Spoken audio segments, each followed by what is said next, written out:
Hello everyone, welcome back to my channel latest update for life.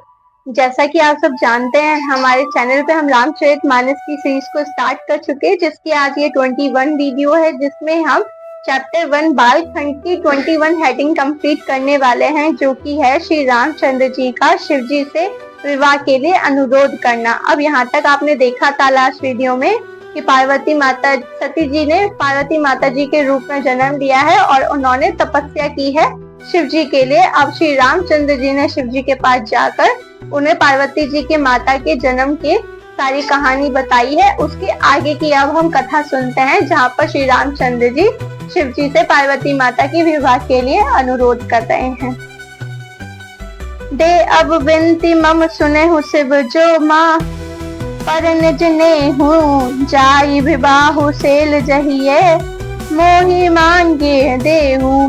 फिर उन्होंने शिव जी से कहा, हे शिव जी, यदि मुझ पर आपका स्नेह है तो अब आप मेरी विनती सुनिए। मुझे यह मांग दीजिए कि आप जाकर पार्वती के साथ विवाह कर लें। अब राम जी सारी कथा सुना चुके हैं पार्वती जी की श्री शिव जी को। अब शिव जी से वो कह रहे हैं कि अगर आपकी मेरे लिए प्रीति है आपके मन में, तो मेरे कहन अनुसार जाइए और पार्वती माता जी के साथ विवाह कर लीजिए। कह शिव यद्यपि उचित असना ही नात वचन, पुनि मेटि न जाहि सिर धरी, अयसु करहि तुम्हारा परम धर्म यह नात हमारा। शिव जी ने कहा, यद्यपि ऐसा उचित नहीं है, परंतु स्वामी की बात भी मेटी नहीं है, जा सकती। हे नाथ, मेरा यही परम धर्म है कि मैं आपकी आज्ञा को सिर पर रखकर उसका पालन करूं।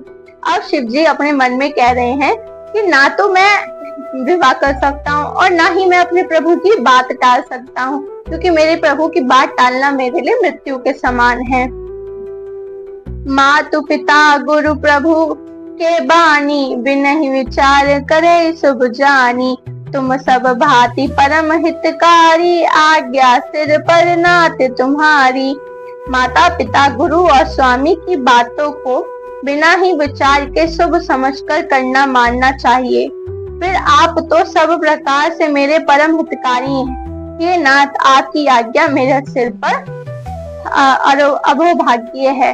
मतलब जैसे माता पिता गुरु होते हैं, हमें उनकी बातों को बिना मतलब सोच विचार के ही मान लेना चाहिए कि उन्होंने जो कहा है हमें कर लेना है।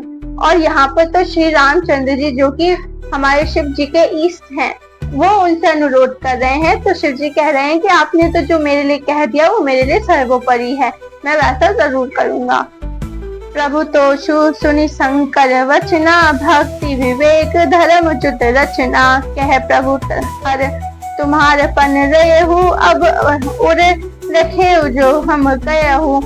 शिव जी की भक्ति ज्ञान और धर्म से युक्त वचन रचना सुनकर प्रभु रामचंद्र जी संतुष्ट हो गए। प्रभु ने कहा, हे हर, आपकी प्रतिज्ञा पूरी हो गई, अब हमने जो कहा है उसे हृदय में रखना। अब शिव जी की भक्ति ज्ञान और धर्म से युक्त वचन को सुनकर श्री रामचंद्र जी प्रसन्न हुए और उन्होंने कहा कि जो हमने आपसे कहा है उन्हें हृदय में अपने संभाल के रखना।